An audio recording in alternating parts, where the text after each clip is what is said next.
What's up, fight fans? I'm your host, Trigger Trey, and I'm here with my co-host, my heart, but most importantly, my son, Showtime Ali, and this is the Trigger Response Podcast.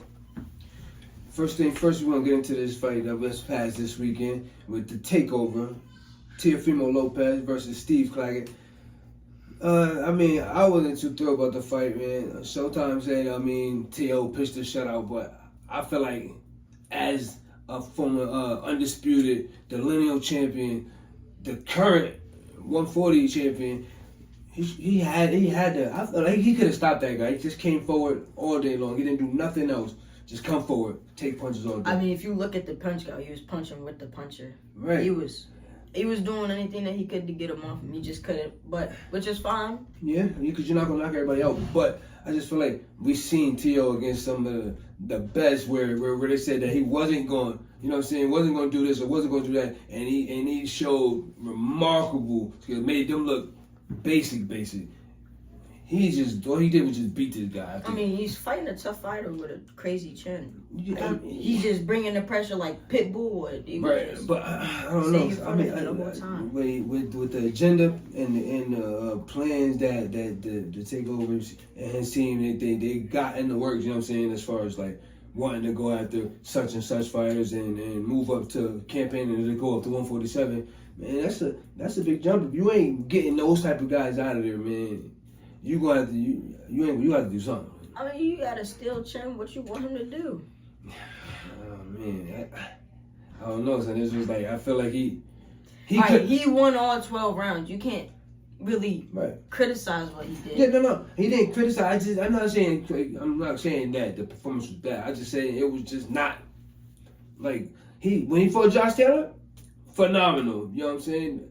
Phenomenal. He didn't knock Josh Taylor out, but he was being slick. You know what I'm saying? But what was he doing against? I didn't see what I saw against Josh Taylor though.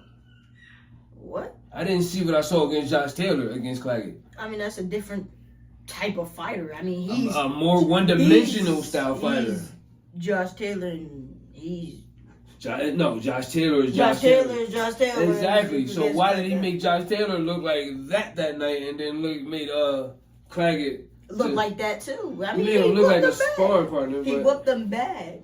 I mean, he straight put a beating on him, but he won every single round. But if you look, Teofimo took a lot of punches too. Yeah.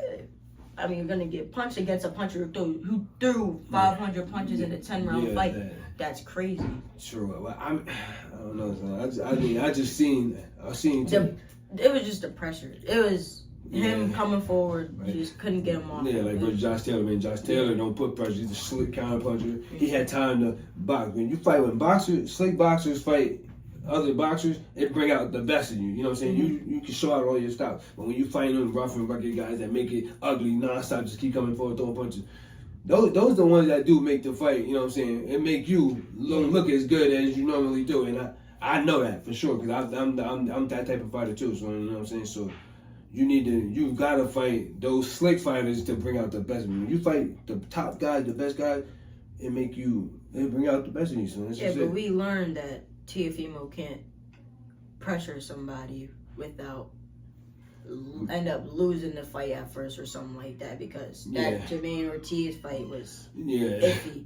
I had Jermaine Ortiz, and they call it. People say I seen a lot of people on Twitter and Instagram saying that he was running this and that, running that, and I'm a fan of the takeover, but I didn't see that, man. I just thought that he just couldn't stop him. You know what I'm saying? Jermaine Ortiz was well prepared for that fight, man. You know what I'm saying? He was well prepared for the opportunity, and it could have went either way, man. But Steve Claggett has like the perfect style for Teofimo Lopez. Right. It was just he was there to be hit all night. Yeah, he just couldn't. The problem was that he won't stop throwing punches. You know what I'm saying? So then in those type of situations, you gotta fight and punch in between punches. Yeah, and he did that. So that's when you take a lot of risks. And you gotta take those type of risks. That's why he dominated the fight the whole time. Right. Took the risk. You know what I'm saying? But moving forward, like who you think is next for Teofimo, man? He said one thing, but we know it don't never end up like that. You know what I'm saying? So who you think that'll be a good fight for him? To be honest, yeah, I think he's gonna try to unify. I don't think he's going straight up to 147. He's gonna try to unify 140 first. because he really wants that pit bull fight. And if he don't get that That's a pit good bull fight. fight, if he don't get that pit bull fight, I say he goes up, and maybe I don't know if it's possible with the promoters and stuff like that, but Boots. Yeah, I can see And that. that would be perfect if you want to fight Bud, because Right, yeah. But let's run real quick. Eaststock still got a tough fight when his hands coming up, son. You know what I'm saying? Pitbull. Yeah, so he might not even be the champion by the time it's time to unify. You know what I'm saying? I mean, if Valenzuela ends up fighting, he's like him and Liam Paro are like the number one targets. Right. Well, then. And you know, Liam Paro. I mean, he's good. And You don't think? I don't think he's gonna. In his next fight, he's not holding that title. I don't think. Oh, you think he's confident? Because he just had a good night. Yeah, anybody else that like at 135 trying to move up at 140, or like a world champion at 135 trying to move up to 140 and get a belt, then I don't think Liam Paro's gonna beat any of them. Yeah. Any of the champions. Well, but that's the crazy thing, because he beat the boogeyman at 140. Well, who they changed it? Matthias was basic. And he had one style. Boxers, like the real boxers that know boxing, know that he wasn't the guy that they was trying to portray. But if you touch your chin. Yeah, but from the outside in, you know what I'm saying? But anybody with a big punch, bro, can knock a guy out. Like Pitbull, but the only thing about Pitbull and Matthias is that Pitbull, he slipped. He could. His defense is crazy. Exactly. And, yeah, I didn't expect that with him. And his pressure, Matthias brings pressure, but it's not. It's basic pressure. It's just. Yeah, basic pressure. He's just walking forward. It's just he got dominating. He got dynamite in both hands. You know what I'm saying? But when you clearly can see that's how you stop a bull from coming. You know what I'm saying? You do angle on the curve, off the curve, moving. He couldn't do nothing with him, man. And he made him look basic. This is the guy that they said is the boogeyman on 40. That nobody he done killed somebody in the ring already. You know what I mean? In the fight before. So it's like he's the guy that everybody. What do you lose? 16-0 with like 15 knockouts or something like that, or 15-1. He was 16-1 at the time. 16-1 with 15 knockouts. I think it was all by knockout. Nah, because his only loss. Yeah, you're right. And I'm like, and he just went out there and looked crazy. You know what I'm saying? So I don't think that he's gonna be able to get in his hometown. I don't think he's getting back up there. Yeah, no, that's a bad one. Yeah. So I mean, I'd rather see Teofimo fight either.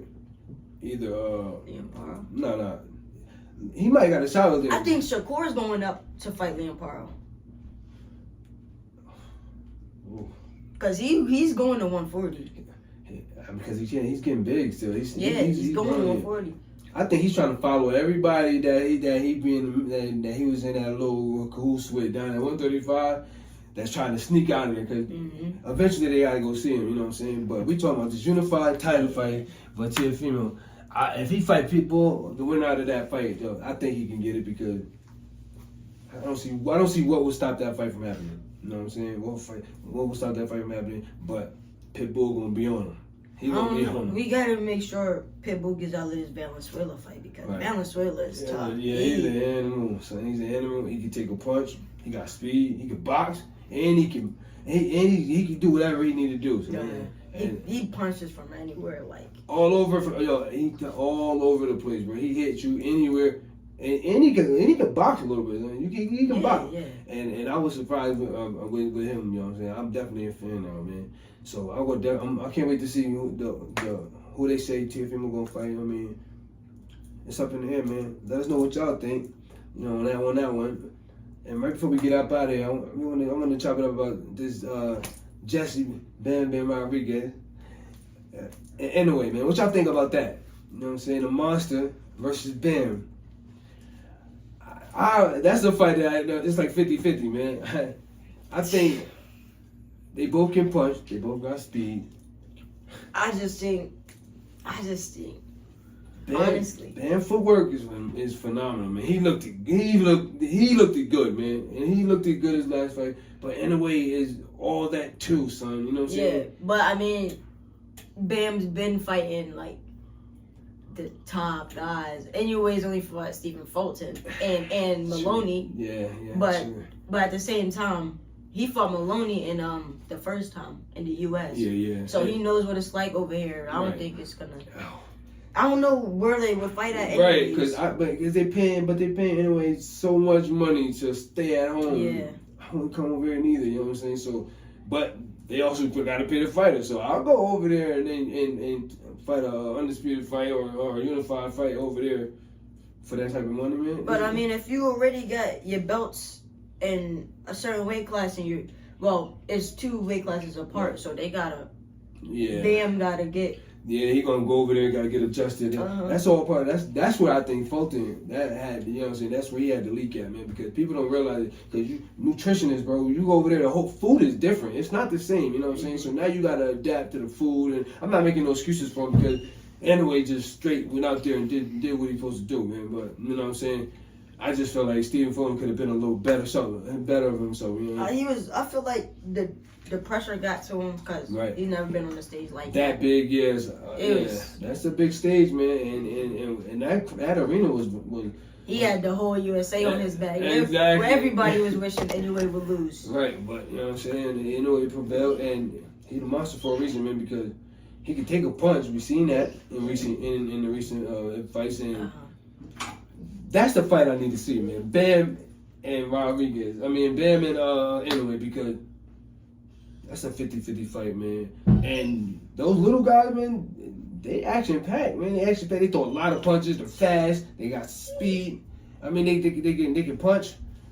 Those are the fights that I would love to see, man. You know what I mean? Let us know what y'all think, man, about that Inoue and Rodriguez fight, man, because we got to make that happen, man. We got to make that happen. So let us know what y'all think in the comment.